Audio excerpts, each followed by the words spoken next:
Hey y'all, it's Merrick from Inner Orbit here, and let's build this wire-wrapped moonstone ring together. This is a glimpse at the materials that we'll need. First, we'll obviously need a gemstone, so I've picked this beautiful moonstone cabochon.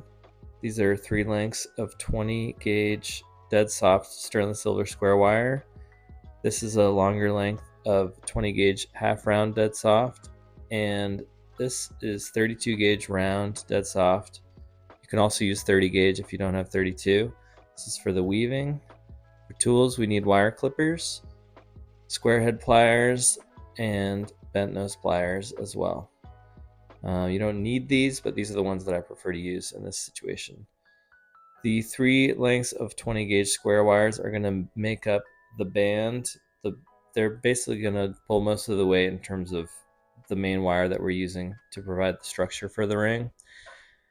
This half round wire is going to wrap around the 3 lengths of 20 gauge square, and eventually that's going to bend into the shape of the ring band. I use my flathead pliers here to crimp down the half round as I go. Basically, we want to establish a length where we wrap around this half round wire right in the middle of our 20 gauge square wires, and once we get this to the proper length, this is going to turn into our ring band, and we will eventually bend it in on itself. We'll speed up the process here because it's very straightforward. Once we've reached a good length, I will get my wire clippers and clip off any excess length there and crimp it down poorly. Sorry. We have a little bit more. I'm going to make it slightly longer. I want to make it pretty much symmetrical. I want this patch of half round to make up the very middle of the wires I'm working with. And once I feel like that's the case, I will clip this wire and crimp that down as well. And we're going to keep the rest of this half round wire. We'll set it aside for now, but it's going to come in handy a little later, so keep that nearby. And we'll take this length and crimp it down a little bit more just to make sure that it's all even. And this is just an example of how long it is, about 5 centimeters. This ring is going to be a size 7, so just keep that in mind. It's not an exact science, but that roughly that length of ring band will make for a size 7. As you'll see later, I actually clip away some of the half round because I added too much. It's always good to add a little bit more. You can always pull some away. This ring mandrel is made out of stainless steel. It's really sturdy. It's very heavy as well, and it's good for being able to size and resize rings. You can get a little bit of wiggle room in terms of resizing a wire wrap ring. Not very much, but it's easier with a really solid stainless steel ring mandrel. Now you can see I've brought the ends of the wire together, and I'm using that length of half round that we set aside to now connect both lengths, and I'm trying really hard to basically keep all the square wires side by side. And as we wrapped the ring band up, we were going around 3. Obviously now we're going around 6, and so it's good with every wrap to just make sure nothing's overlapping on itself. Again, I'm using the square head pliers to crimp down and flatten this area. This is going to be the seat for our moonstone and where it's going to sit. And so we grab the stone. It's good at this point to just use it as a reference to make sure it's the right size seat for the gem that we're using.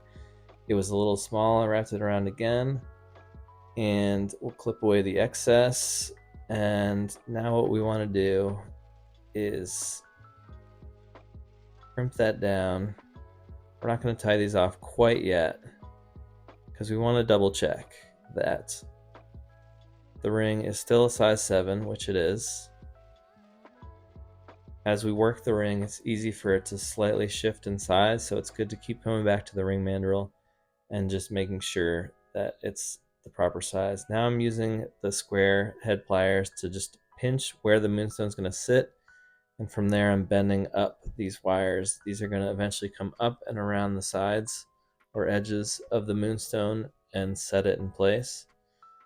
It's good to have a firm grip with the pliers as you do this, because this is another phase in the ring process where it can easily change sizes on you. So it's good to make sure you're holding everything in place. Now I've clipped the wire away and I'm using my bent nose pliers, which just feel a little bit more versatile, and there's a little space that I'm trying to crimp this wire down, and I just have a little bit more access to it with my bent nose pliers. As you can see, they're definitely my go-to favorite set of pliers to use because they seem most versatile in most situations. Okay, we're checking the size again, still looking like a 7, so that's good. The moonstone is sitting perfectly in its seat. And at this point, we are gonna hold down on the place where the moonstone is gonna sit with our pliers. I like to use the bent nose pliers in this situation. It has a nice rounded edge, and we're gonna basically bend our wires down and around. And this is important, that you want these 3 wires on each side to come across the ring band. This is going to help give it more of like a spiraling in or spiraling out look, and I find that it's best for these wires to come back across the ring band, and it just gives it more of the look that we're going for. Okay, now we're pulling the stone out again. It's always good to have our stone nearby as a reference point. It's looking good, it's sitting in place, and we are just about ready to clip some 32 gauge wire.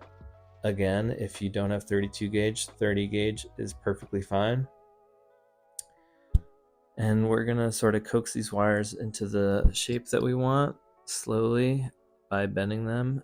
And I am separating these 2 wires closer to the stone from the third and creating a little separation there, and that gap is where we'll be weaving our 32 gauge round wire and creating a weave along the outer edge. And this is going to create sort of a wall, and it's going to hold the moonstone in place and be a decorative element as well. So as you can see, I'm starting the weave, 2 on each side.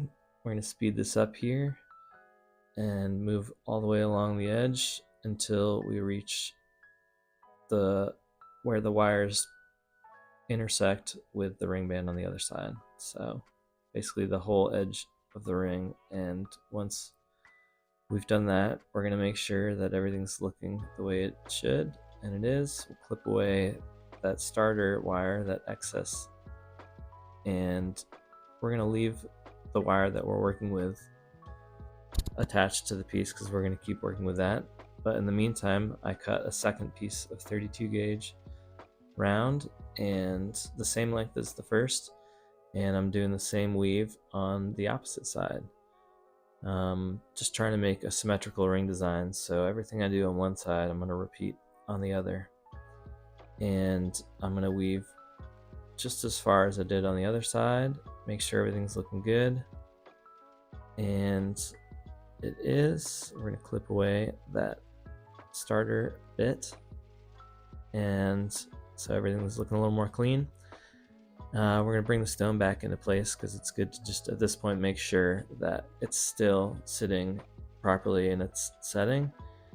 And at this point, I'm actually able to work with the stone in place, and I am working my way down the edge, just wrapping around these 2 wires, not doing a weave anymore, but basically coiling around these outer 2 wires. And I will do the same on the other side. We're going to clip the excess. Once we reach all the way to the other side, we're going to crimp that down with our bent nose pliers. And this is what it's looking like on that side. And here we are repeating that same move on the far side with that rest of the length of 32 gauge that we have still attached to the ring. Once we've gotten it to the point we want, we can clip that away and crimp that down again. Oops, wrong pliers. I prefer to use the bent nose pliers. And now we are done with our portion of 32 gauge weaving, and at this point we need to work these wires into a place that we can safely and cleanly tie them off so that they don't catch on anything. It's good with rings in particular to make sure that all of your tie-offs are really well clamped down. And we don't want any sharp edges obviously touching the person's finger or catching on clothing.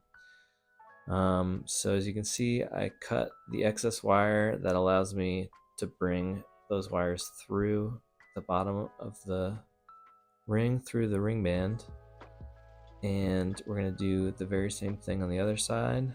Since it's a little longer, we'll clip that away so I can push those through, and all the while keeping extra sure that our square wire is oriented properly and is not turning on its edge and creating a more jagged or sharp edge against the finger. We want that square wire to be flush.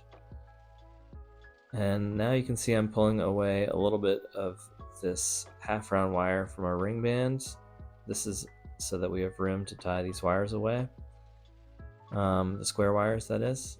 So we're going to crimp that down, and now we have space to tie off and crimp down our 20 gauge square wires. So we're going to do that on both sides, and we are also trying to incorporate these other longer pieces of wire and find a place for them to be tied off right where the ring band meets the top of the ring design. And we're just going to make sure these line up with the square wires next to them that we're tying off. This is why we didn't fully clip them all the way short. As you can see, I need to remove a little bit of the half round from the ring band to make room, and now that that is the case, we'll clip these square wires one at a time. These clippers could probably handle clipping them all at once, but I find it's safer on the clippers and you just get a little bit more control if you do them one at a time. I'm using my bent nose pliers to crimp this down and make sure that there's no points coming up and none of these square edges turned on their side. And inspecting this, we do the very same thing on the other side. Clip these square wires one at a time and prepare them to be crimped down.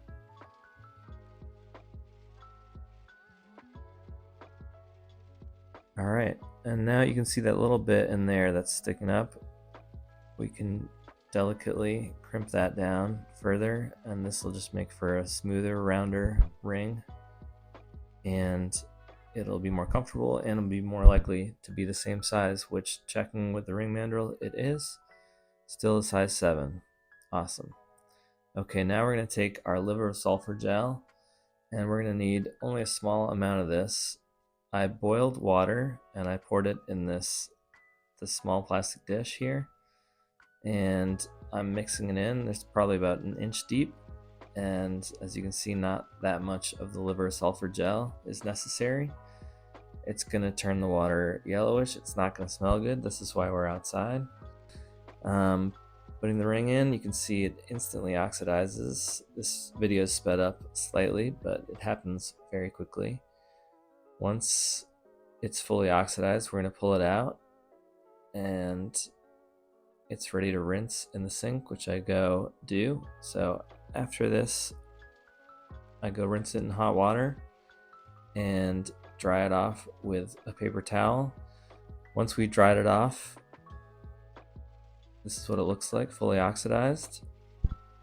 We could keep it like this if we wanted to, but we're going to polish it up with this polishing cloth. This is a yellow sunshine polishing cloth. There's a few different kinds, but this is the one I prefer. We're going to give it a really good polishing all around and inside the ring band as well. And this is what it looks like.